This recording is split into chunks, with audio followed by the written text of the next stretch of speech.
ए रमेश, जरा जल्दी जल्दी हाथ चला। क्या छुई मुई जैसे काम कर रहा है रे? ए लखन, बहुत काम चोरी करने लग गया है तू, है? अरे अगर ऐसे काम करेगा ना तो मैं बता रहा हूँ कि मैं तुझे नौकरी से निकाल दूंगा। हाँ, और ए भैया, ये कपड़ा किसने धोया रे? मैंने धोया है मालिक। चलो चलो, जाओ जाओ यहाँ से, हमें तुम्हारी कोई जरूरत नहीं है। हाँ, निकल जाओ यहाँ से। नहीं सरकार, मुझे माफ कर दो, अब से मैं अच्छे से कपड़े धोऊंगा सरकार। माफी ना मिलेगी तुमको, माफी, और ना ही मिलेगी तुम्हें कोई टाफी, समझे? मैंने कहा यहाँ से निकल जाओ। मैंने कह दिया तो बस कह दिया। हाँ।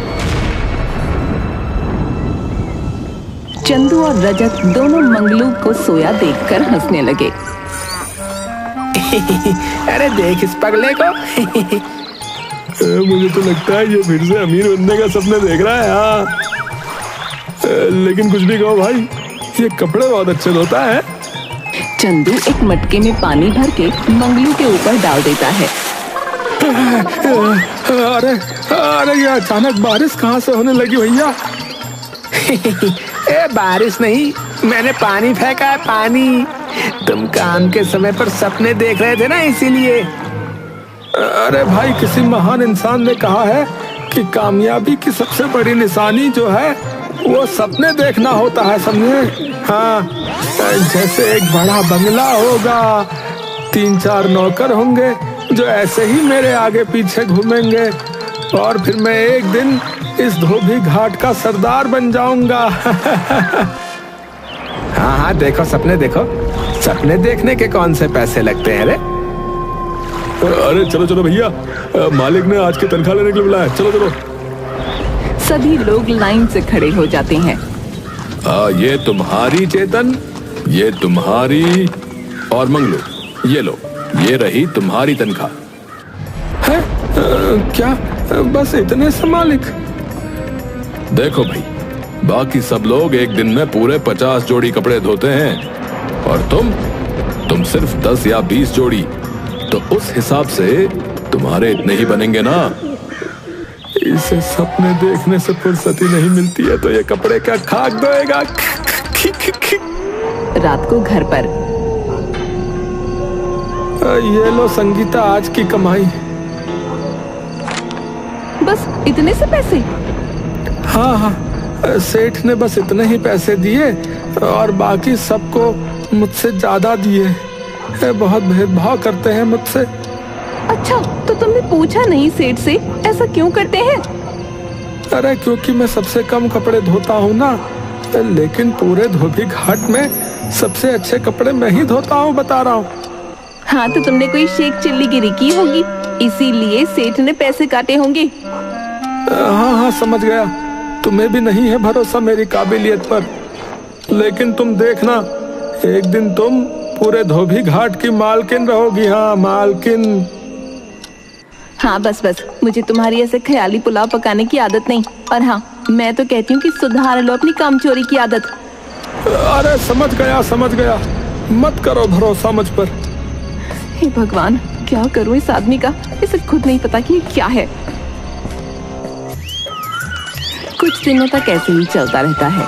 मंगलू ऐसे ही काम चोरी करता है और ख्याली पुलाव पकाता है। एक दिन हीरा लाल धोबी घाट पर आता है। अरे सुनो, सभी के सभी जल्दी चलो, सेठ ने जरूरी काम से बुलाया है। बंगलो। और एक बाल्टी पानी उठाकर उस पर डाल देता है। अरे भाई, मैं नहा कर आया था, सुबह फिर से नहला दिया। अरे सेठ जी आप। मैं जब भी धोबी घाट पर आता हूँ तब तो सोता ही रहता है या फिर किसी से बातें कर रहा होता है। इस धोबी घाट पर सबसे ज्यादा कामचोर अगर कोई है तो वो बस दो ही है, समझा? नहीं चाहिए मुझे अपने धोबी घाट पर तेरे जैसा कामचोर धोबी। निकल जा यहाँ से। मालिक, ऐसा गजब मत कीजिए, मेरा तो घर ही इस धोबी घाट से चलता है। और मालिक, मेरा तो बचपन से ही सपना रहा है कि मैं सबसे बड़ा धोबी बनूं। अच्छा, ऐसे काम चोरी करके धोबी बनेगा तू? हैं? मंगलू, बहुत हो गया है तेरा, मैं अब सहन नहीं करूंगा। नहीं नहीं सेठ जी, अब मैं पूरा मन लगाकर काम करूंगा, बस एक बार और मौका दे दीजिए। अरे सेठ जी, एक मिनट। वैसे सेठ जी, ये मंगलू कामचोर जरूर है, लेकिन कपड़े पूरे धोबी घाट में सबसे अच्छे यही धोता है। हाँ, अगर हमने इसे निकाल दिया तो जरा सोचिए, हमारा भी नुकसान होगा। अच्छा अच्छा ठीक है, नहीं निकालूंगा तुम्हें, पर ये तुम्हारी आखिरी गलती समझकर तुम्हें माफ कर रहा हूं, समझे? अगर आगे से मैंने तुम्हें काम चोरी करते हुए देखा ना, तो तुम्हारी नौकरी गई समझना। हाँ। फिर अपने आदमी को इशारा करता है।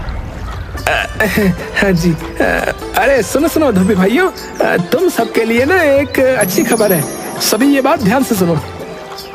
क्या हुआ सर जी, ऐसी क्या खुशखबरी है? वैसे मैं तुम सबको ये बताने के लिए आया था कि हमारे राज्य के महाराज की इकलौती बेटी का विवाह है, तो उनके यहाँ जितने भी मेहमान आएंगे उन सबके कपड़ों को धोबियों के पास कपड़े धोने के लिए भेजा जाएगा।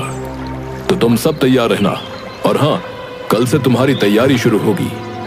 और सभी कान खोलकर सुन लो, सभी धोबियों में से कुछ धोबियों को छांट कर राजमहल में भेजा जाएगा। अगर महाराज को तुम्हारा कार्य पसंद आया तो समझो कि तुम्हारी तो चांदी ही चांदी हो जाएगी। अगर मैं भी राजमहल जा पाऊं तो बहुत ही अच्छे पैसे मिलेंगे, फिर तो मेरे पास पैसा ही पैसा हो जाएगा। अरे क्या हुआ, आज इतनी जल्दी आ गए? मंगलू संगीता को सारी बात बताता है।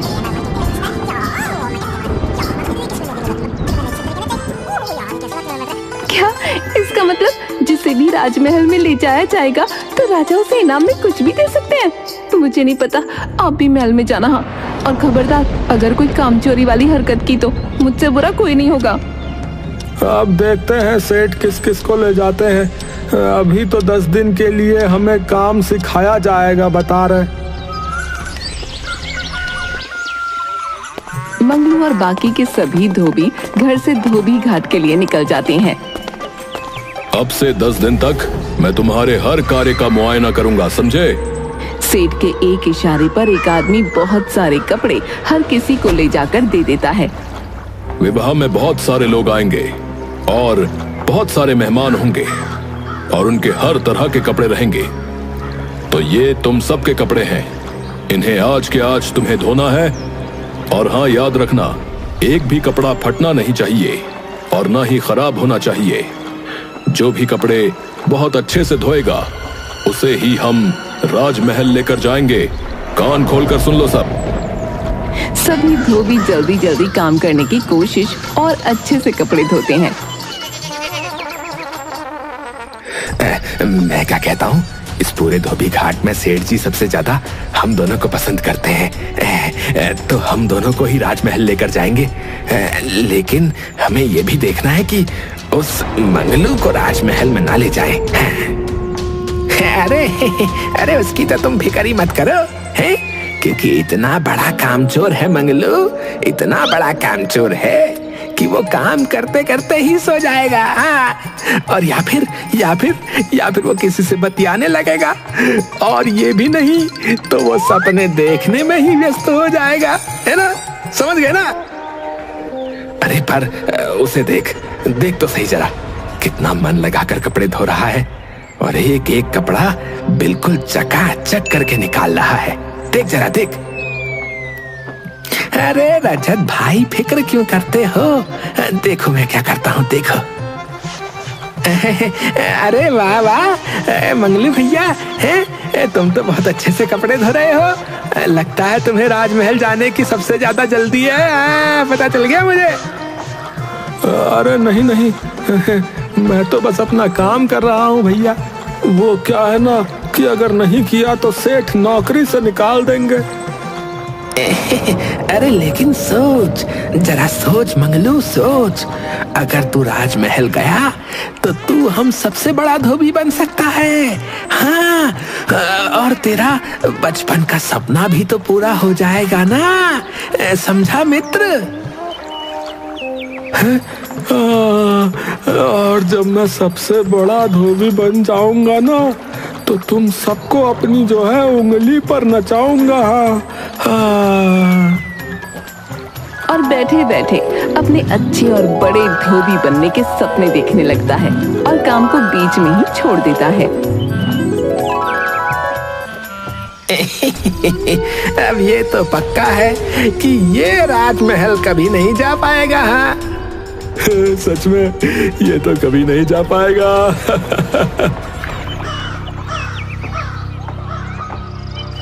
अरे वाह, आज तो मैंने इतनी जल्दी सारे कपड़े धो दिए। अब मैं थोड़ी देर आराम करूंगा। हाँ,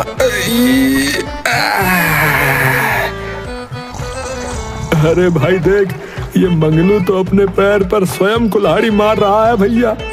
काम धंधा तो कुछ करता नहीं और सो अलग रहा है। हाँ तो अच्छा है ना। अरे हमें ही फायदा होगा ना मित्र।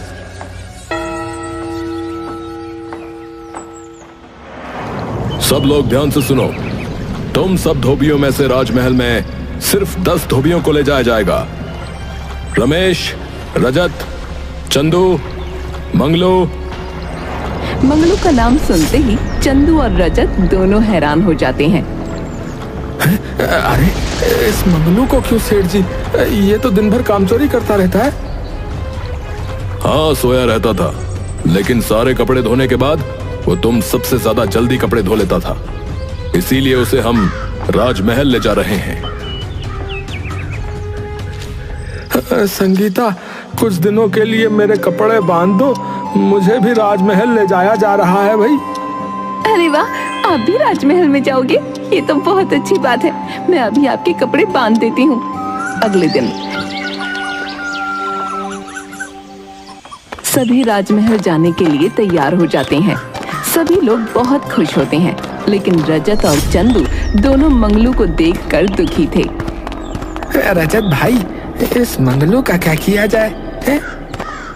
हम इसे किसी न किसी तरह राजमहल से बाहर जरूर निकलवा देंगे भाई। हाँ।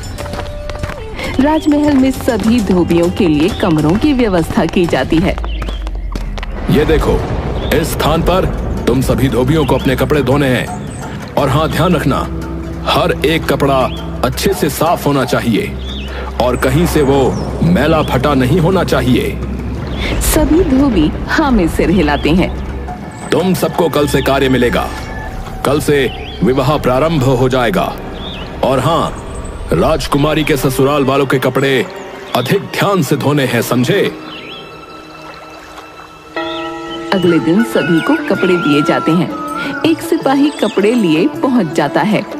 ये लो, ये सारे कपड़े आज दोपहर तक धो देना। सभी धोबी अपने अपने काम में व्यस्त हो जाते हैं। 2-3 दिन तक सभी धोबी अपना अपना काम करते हैं। रजत, अब तो पानी सर से ऊपर जा रहा है। हाँ, ये मंगलू, अरे ये तो हर रोज तुमसे ज्यादा अच्छे कपड़े धो रहा है। इसका कुछ ना कुछ तो करना ही पड़ेगा भैया। 4 दिन बाद ये लो, ये सारे कपड़े राजकुमारी के ससुराल वालों के हैं। जरा ध्यान से धोना। अरे चंदू सुन, कुसर पुसर कुसर पुसर कुसर पुसर कुसर पुसर। अरे हम सब में से मंगलू सबसे ज्यादा अच्छे कपड़े धोता है भाई। तो राजकुमारी के ससुराल वालों के कपड़े सिपाही जी आप उसे ही दे दीजिए। सिपाही उन दोनों की बात सुनकर मंगलू को कपड़े दे देता है। सिपाही के जाने के बाद सभी धोबी अपना काम करते हैं और कपड़े धोकर सूखने के लिए डाल देते हैं। उस समय चंदू और रजत दोनों मिलकर राजकुमारी के ससुराल वालों के कपड़े काट देते हैं। अब आएगा ना मजा। अब महाराज मंगलू को तो ऐसे ही महल से निकाल देंगे। थोड़ी देर बाद जब मंगलू सूखे हुए कपड़े ले जाने के लिए आता है। ये क्या, ये सारे कपड़े तो फट गए, लेकिन मुझे याद है मैंने अच्छे से कपड़े धोए थे, तो फिर ये कैसे हो सकता है भाई? अगर महाराज या किसी और ने देख लिया तो गजब हो जाएगा। हो सकता है वो लोग मुझे निकाल दें। अगले दिन महाराज, सभी के कपड़े मिल गए, पर राजकुमारी के ससुराल वालों के कपड़े नहीं मिले। क्या? परंतु ये कैसे हो सकता है? जरा ठीक से देखो, यहीं कहीं होंगे। नहीं महाराज, मैंने सभी स्थानों पे देख लिया है, परंतु उनके कपड़े कहीं नहीं मिले। क्या? सभी धोबियों को दरबार में प्रस्तुत किया जाए।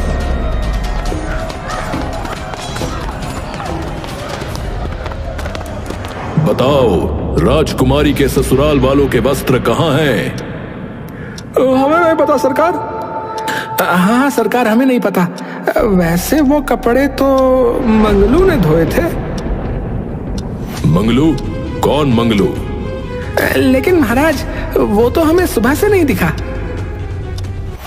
कहीं वो कपड़े लेकर भाग तो नहीं गया? अरे, ऐसे कैसे भाग सकता है? एक एक वस्त्र 1-1 लाख से कम का नहीं होगा।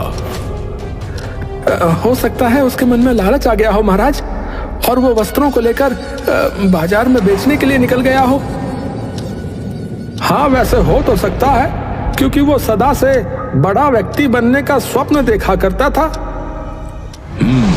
सिपाहियों, मंगलू को ढूंढने के लिए एक टुकड़ी भेजी जाए।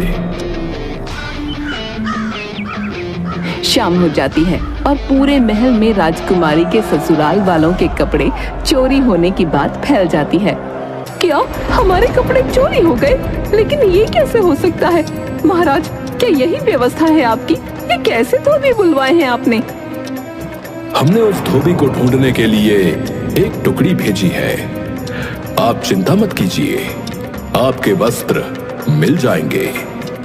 लेकिन ऐसा कौन सा धोबी था जिन्होंने हमारे समधियों के कपड़े चुरा लिए, और ऐसे कैसे बाहर निकल सकता है? महाराज, ये देखिए, यही वो धोबी था जिसने राजकुमारी के वस्त्र चुराए थे। बताओ, क्यों किया तुमने ऐसा? मंगलू राजा को सारी बात बताता है। हमारा एक एक कपड़ा 1-1 लाख रुपए से कम का नहीं था, और तुमने इतने कीमती कपड़े फाड़ दिए। मुझे क्षमा कर दीजिए महाराज, मुझसे गलती तो हुई है, लेकिन क्या लेकिन कुछ नहीं महाराज, इस आदमी को कड़ी से कड़ी सजा मिलनी चाहिए। ये सारी बात सुनकर चंदू और रजत दोनों खुश हो जाते हैं। ठीक है, आप सजा तो दे दीजिए, परंतु ये रहे आपके वस्त्र, और इन्हें मैं चुरा कर नहीं भाग रहा था। फिर एक सिपाही सारे कपड़े ले जाकर राजकुमारी की सास को दे देता है। अरे अरे, मैं भी तो देखूं कैसे फाड़े हैं हमारे कपड़े। ले जाओ इस धोबी को हमारे सामने से, और जाकर कारागार में बंद कर दो। राजकुमारी की सास कपड़ों को देखकर बहुत खुश हो जाती है। अरे रुक जाइए महाराज। क्यों? क्या हुआ जवाई साहब? सबको अपने कपड़े दिखते हैं। सब लोग अपने कपड़े देखकर हैरान हो जाते हैं।